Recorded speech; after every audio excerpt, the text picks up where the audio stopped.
What's going on, everyday people? I'm Chad Thompson, and today we're going to talk about how to grow your Instagram account, and we're going to do this organically and correctly. We're not buying some followers, we're not going to be buying views and likes and all that stuff, and we're not doing the horrible follow for follow system. So I hope you beautiful people are having an amazing day. I know I am, because I'm coming to you with another awesome video tutorial that will hopefully help you to grow your Instagram account and see better results in 2018. Point number one, if you're going to be serious about this, you're going to need to be consistent and actually be uploading.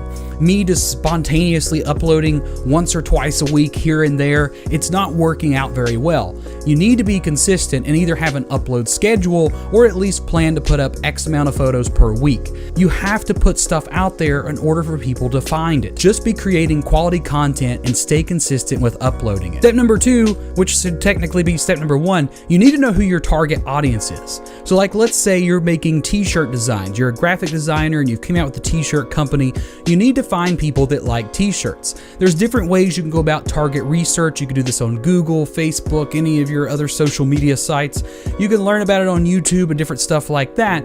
But if you know who your target audience is, then you're good to go. For example, if you're a travel photographer, you want to use proper tags like travel, adventure, lifestyle, and different stuff that caters to that specific area. If you just like taking pictures of scenic landscapes, then obviously people that enjoy landscapes and then probably some travel and adventure out there too are going to like your photos. So you need to really track down your niche and then target specifically to those people. Step number three, you need to make sure that you have quality content. People want to see good photos and videos when they get on Instagram. They're not going on there to look at snapshots. We're at a point in time where if you're trying to be serious about growing a brand, you can't just be putting up halfway done photos and call it a day.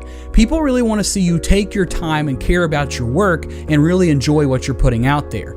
Now, if you're some kind of crazy celebrity like Kylie Jenner, you could probably literally be putting up pictures and videos of you clipping your toenails and people would be head over heels about it. But if you're not already a celebrity and you're trying to build your brand and build your presence online, you really need to be putting a lot of time and effort into your photos. So step number four, you want to use proper tags on your photos. You don't want to be putting random tags just to draw in random people. Sure, that might get you some extra likes on your photos, but it's not really going to get you extra followers. You want to be specifically targeting people that are going to enjoy your photos because they fit within your niche. But what you need to do is consider what types of photos you want to do. Do you want to specialize in portraits or landscapes or different things like that? Because when you do that and determine your niche audience, then that way you can determine what tags work best.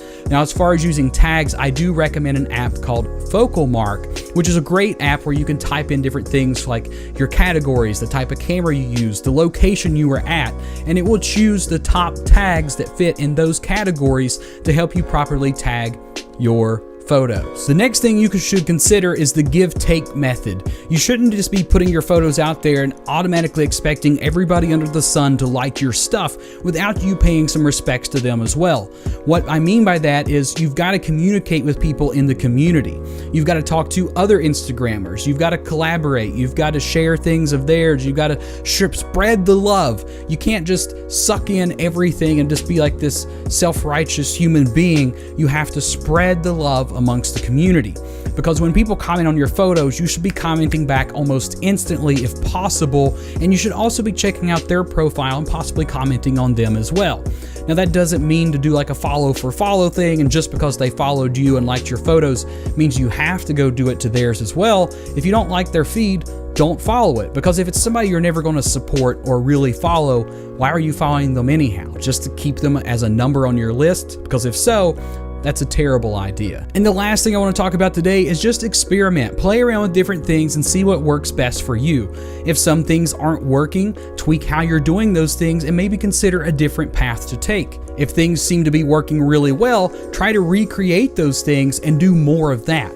Until you find out what really works for you, you're never really going to succeed in the way that you probably want to. So in the early stages, have fun, play around with different things, see what you like and see what your audience likes. And then once you figure out that right connection between and a balance between what you like and what your audience likes, then that's when you need to really start crushing it on Instagram and creating more content revolving around the stuff that people like the most. But guys, that's going to do it for today's video. Hope you learned a little something. And if you want to learn more about Instagram and different types of ways to make your feed a lot better, your photos, your consistency, motivation, whatever it is, leave some comments in the comment section below about some questions you may have related to Instagram or photography, or just mention some tutorials that you would like to see. Also, if you're new to this channel and would like to learn more about photography, videography, and do-it-yourself type projects, be sure to go ahead and hit that subscribe button with your bell notifications turned on, so hopefully YouTube will actually let you know when I release a new video. But I hope you guys are having a wonderful day, and as always, be sure to create something new today.